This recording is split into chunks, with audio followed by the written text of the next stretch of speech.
Imagine a man who takes on the world's 3 most powerful mafias to save the woman he loves. Hello everybody, welcome back to the movie's Clarity. The story starts in Brazil, where a man named Arthur is living quietly. Arthur is sitting in a restaurant when a mysterious woman approaches him. She tells Arthur that she's been searching for him for a long time. She explains that her boss wants Arthur to assassinate 3 people. In reality, Arthur was once a professional contract killer who worked only for money. However, he left that life years ago and disappeared. Because of this, Arthur immediately refuses her offer. Ignoring his refusal, the woman threatens him. She says she will inform the police that Arthur is alive and hiding in Brazil. Before she can say anything more, Arthur secretly takes her photo. The woman and her men suddenly attack Arthur. Arthur reacts instantly and eliminates them one by one. He storms through the building without hesitation. Arthur leaps off a cable car and clings underneath it. At the same time, the woman's remaining men enter the cable car to find him. They search everywhere below, unaware that Arthur is standing on top of the cable car. The woman opens fire in panic. Arthur jumps at the right moment and escapes using a paraglider. He later reaches his hidden safe house. Inside, he has stored cash, weapons, and multiple international passports. Arthur burns his Brazilian passport and chooses a new identity. He then travels to Thailand. In Thailand, Arthur meets May. May and Arthur already know each other from his past missions. Whenever Arthur needed to disappear, Thailand was his hiding place. May owns a resort far from the city. Its isolated location makes it the perfect shelter for Arthur. That night, Arthur investigates the woman he met at the restaurant. After digging deeper, he learns she works for a mafia boss named Crane. Arthur decides to stay hidden in Thailand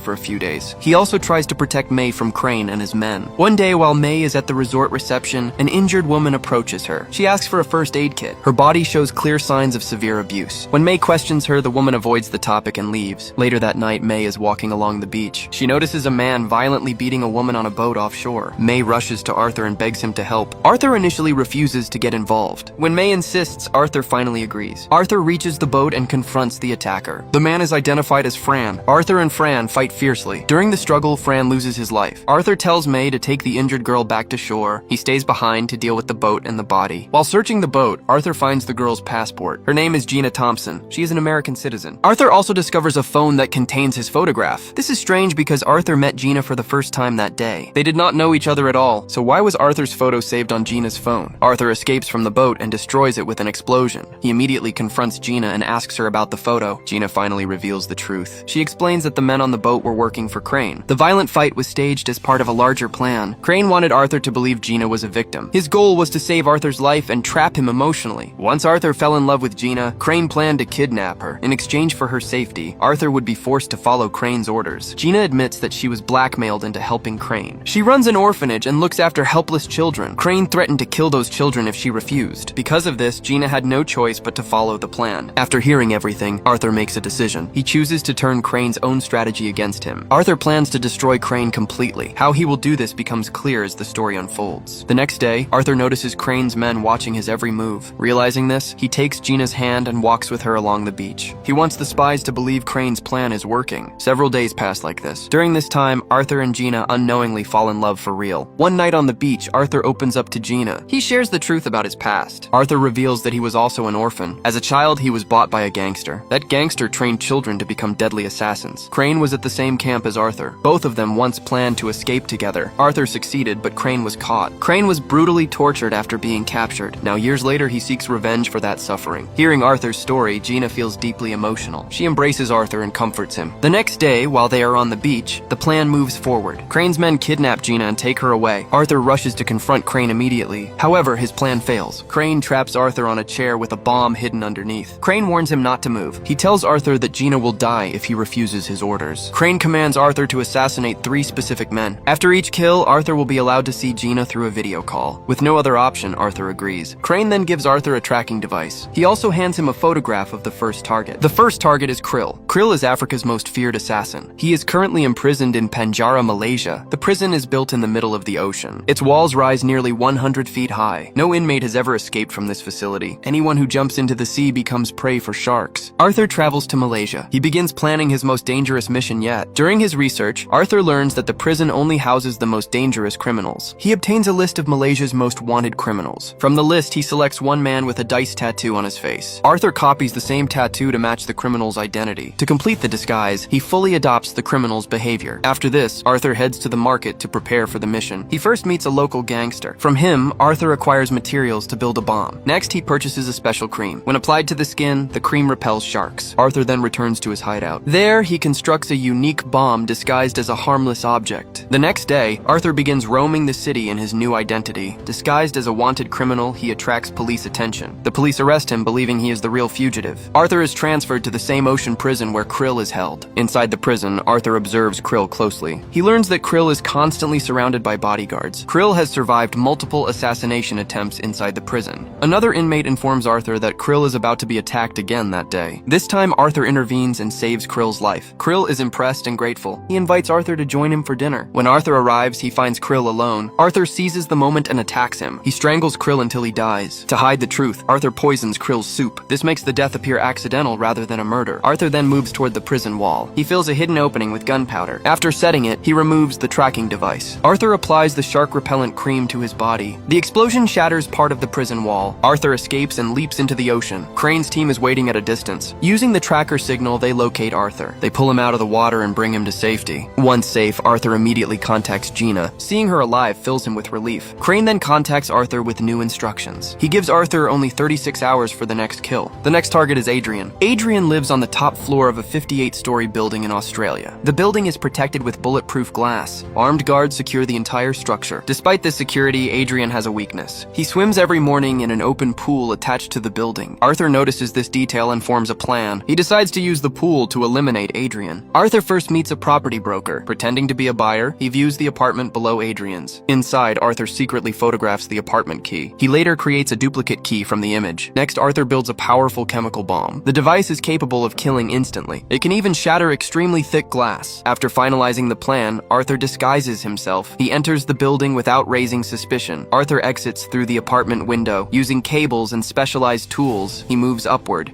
He reaches Adrian's pool. Arthur drills into the pool structure. He carefully installs the chemical bombs he prepared. When Adrian arrives at the pool, Arthur detonates the bomb. Adrian is thrown from the 58th floor and dies instantly. Arthur successfully eliminates his second target. According to the rules, he is now allowed to speak with Gina. When Arthur contacts her, Gina acts carefully. She secretly gives him the registration number of the boat where Crane's men are holding her. After receiving the number, Arthur tracks the location. He hires a helicopter to reach the area. When he arrives, the boat is nowhere to be seen. Arthur continues searching across the open sea. Soon he spots the boat at a distance. He jumps from the helicopter into the water, keeping space between himself and the vessel. Moving silently, he reaches the boat. However, his courage is not enough. Crane's men overpower Arthur and capture him. They take him directly to Crane. Crane chooses not to kill Arthur. Instead, he issues a final warning. Crane tells Arthur that if he disobeys again, both he and Gina will die. With no other option, Arthur prepares for his final mission. The third target is Max. Max is a powerful international weapons dealer. He lives in Bulgaria. His residence is built like a military fortress. No one can even approach the property. High-tech cameras cover every corner of the compound. Each guard is armed with advanced and deadly weapons. While planning the mission, Arthur realizes something disturbing. Crane is eliminating all his rivals. Krill and Adrian are already dead. If Max also dies, Crane will become the most powerful mafia leader in the world. Despite this, Arthur must continue. If he refuses, Gina will be killed. Through investigation, Arthur discovers a weakness. Max's health has been declining. Because of this, a medical helicopter is scheduled to visit his home. A team of doctors is expected to examine him the next day. Arthur uses this opportunity. The following morning, Arthur arrives at the hospital. The medical helicopter is preparing for departure. Arthur sneaks onto the helipad. He hides inside the helicopter's storage compartment. When the doctors fly to Max's residence, Arthur goes with them. Upon entering the building, Arthur activates a signal jammer. All security cameras shut down at once. With the cameras offline, the guards panic. Max is rushed into a secure room for protection. Unknown to them, Arthur is already inside the building. He reaches the room through the air conditioning vents. Max expects Arthur to kill him. Instead, Arthur does something unexpected. He reveals Crane's entire plan. Arthur explains how Crane intends to remove every rival. By doing this, Crane wants to become the most powerful mafia boss in the world. Arthur tells Max that if they work together and eliminate Crane, Max will rise as the world's most powerful mafia boss. Max is impressed by the idea. Together, they design a plan to fake Max's death. According to the plan, Max will appear to die in an explosion. When Crane's men arrive to recover Max's body, they will be ambushed and killed. At that moment, Crane will be left alone at the shipyard. Taking him down will then be easy. Following the plan, Arthur triggers an explosion. The blast throws Max into the water, making it look like he is dead. Arthur secretly rescues Max and takes him to a nearby beach. Arthur then contacts Curian. He tells him that Max's body is inside his submarine. After hearing this, Crane sends his men to retrieve the body. Meanwhile, Arthur prepares prepares a deadly trap for them. He installs bombs and automatic weapons at every entrance. As soon as Crane's men arrive, Arthur launches a brutal attack. Gunfire erupts from all directions. Crane watches the chaos through his surveillance camera. He realizes that Arthur has betrayed him. Arthur then rushes toward the boat. He eliminates the remaining men loyal to Crane. Terrified and desperate, Crane locks Gina inside a room. He activates a bomb planted on the boat. Crane attempts to escape. Before he can get away, Arthur confronts him. A long and intense fight begins. After a fierce struggle, Arthur overpowers Crane. He binds Crane with a heavy chain. Arthur immediately rushes to save Gina. He places her inside a small submarine. Arthur releases the submarine, sending Gina away from the boat. Moments later, the boat explodes. Gina survives the explosion. Arthur is nowhere to be seen. Later, Max's men recover the wreckage. They find no sign of Arthur or his body. Several months pass. Gina is shown at her orphanage in Cambodia. Suddenly, Arthur appears in front of her. He is alive and unharmed. This reveals that Arthur survived the explosion. He hid inside the ship's reinforced steel chamber. The chamber was designed to protect against powerful blasts. With this revelation, the story comes to an end. I hope you enjoyed this movie explanation. If you liked the video, please leave a like. I will return soon with another exciting story. Until then, stay safe and keep chilling.